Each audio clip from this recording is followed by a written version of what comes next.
In 2010, the Tees Valley Authorities secured £57 million from the Department for Transport to implement the Tees Valley Bus Network Improvement Project.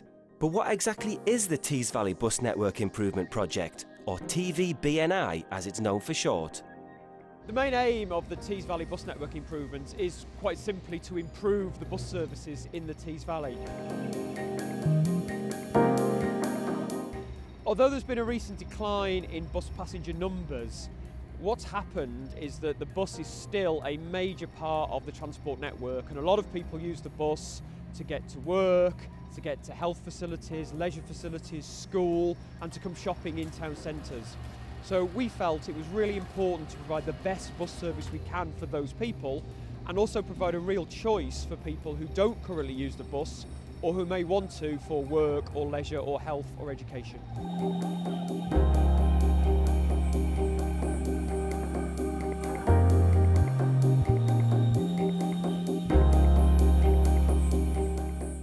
But it's the bus companies who actually run the services.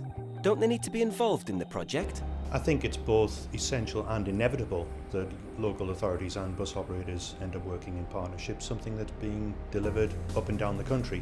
The Tees Valley Partnership has been a long time in development, but it's been on the back of a heavy commitment from both local authority and the operators to get involved. We can't survive unless people have a need to travel in the first place. And so we're dependent upon the local authorities' economy in their area to deliver that demand for travel. After that, we then get into the need to create a desire to travel by public transport rather than by other means. And that's where the partnership starts to kick in. Buses are so important to the Tees Valley because a third of our households across the Tees Valley don't actually have a car. So for a lot of people, it's their only means of transport. Also, transport contributes a huge amount in terms of the carbon emissions, and we want to try and encourage more people to travel by bus, thus lowering carbon emissions by reducing the numbers of cars. But also, bus operators are investing in vehicles that have lower carbon emissions, some of which are hybrid buses, electric buses and gas buses.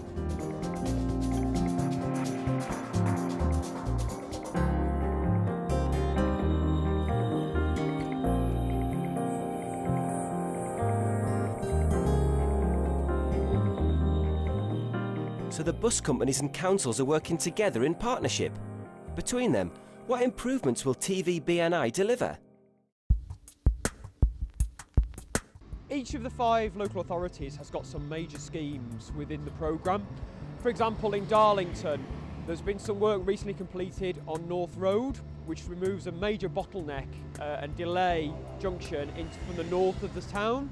So bus service will get a better reliability, and there'll be a bus lane which will improve the journey times into the town from the residential areas to the north of the town. The next project in Darlington will be the Inner Ring Road, which will again improve bus access to the town centre and also improve pedestrian access across the Inner Ring Road. In Hartlepool, the 2 main projects were the interchange, where we built a new bus interchange right next door to the rail station to allow bus and rail interchange to happen more efficiently than it does at the moment, and the York Road corridor, which is a lot of where the shops and on-street parking is, and the buses suffer from reliability problems getting along York Road into the town centre and the main shopping area. So we're improving the reliability of the buses and the parking in that area as well. In Middlesbrough, we've spent over £1 million improving the bus station and making it fully compliant for people with mobility problems.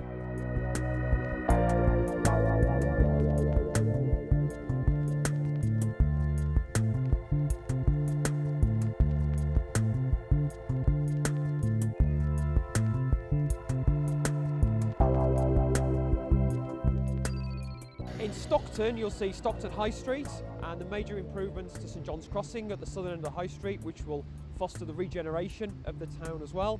And we've also converted an existing gyratory into a one-way bus lane, which will allow buses to access this part of the town a lot more quickly and certainly give a time advantage over the private car.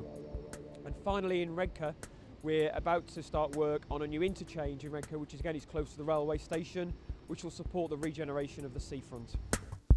Well, one of the main problems is obviously increasing car ownership. More and more people are owning cars. All those increased numbers of cars on our roads are creating congestion, and that makes the buses unreliable. The more we're investing in our new vehicles, the better the quality of the vehicle, the more reliable they come. And reliability, we mean the bus turns up or it doesn't turn up. In punctuality, we're talking about delivering the services at the bus stop at the time that they're advertised. And ultimately what it comes down to is the level of congestion around the areas, and particularly in the urban hearts.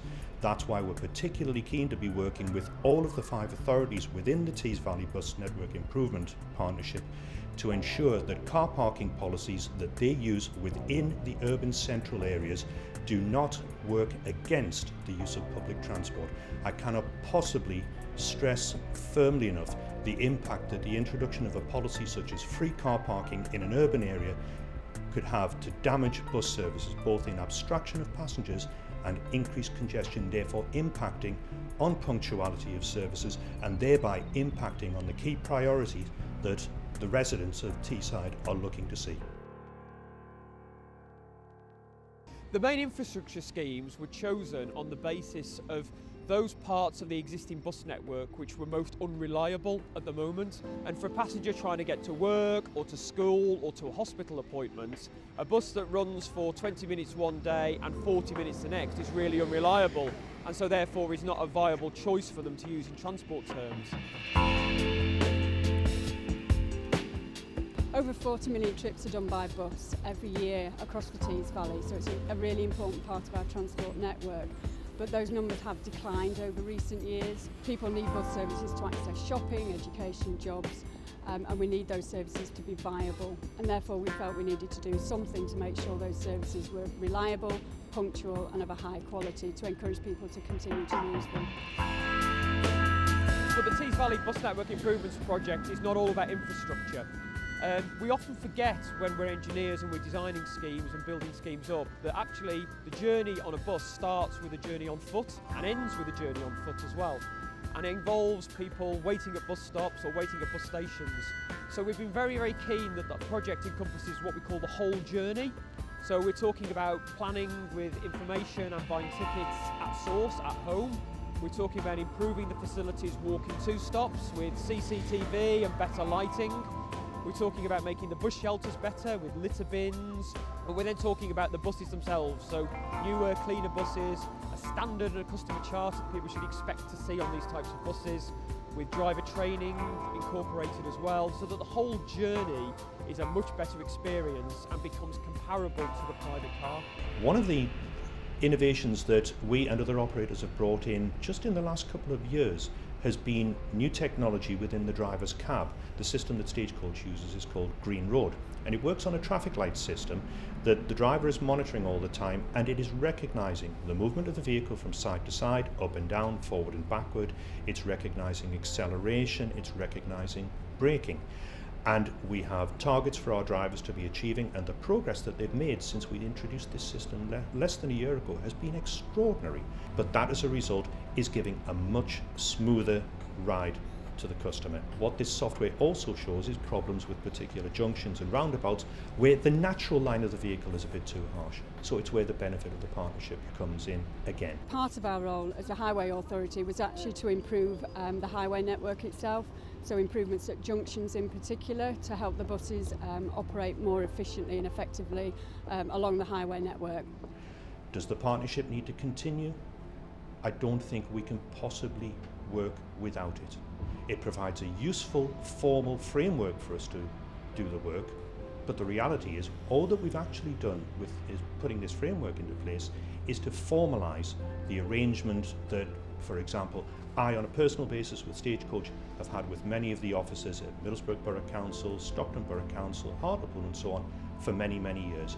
Give a bit of framework to it, give a little bit of oomph so that we can actually bring everybody on board, get central government recognising the benefit of partnership, because the Minister recognises the benefit of partnership, and that can only help to bring inward investment to this area.